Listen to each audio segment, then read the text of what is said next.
Assalamualaikum warahmatullahi wabarakatuh. Perkenalkan nami kula Dimas Aril. Kelas 8J, nomor absen 14. Kula badhe njelasake layang ulem.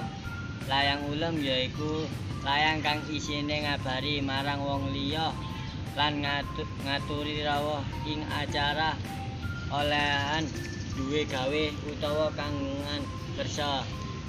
Layang iki dadi sulihe wong kang duwe gawe amarga ora bisa marah utawa sowan dhewe nanggung mung cukup wong liya saperlu ngaturake ulem.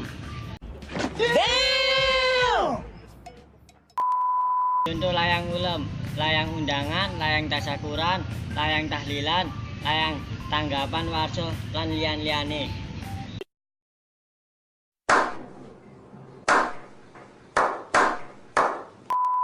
Tutup kene tak akhiri. Wassalamualaikum warahmatullahi wabarakatuh.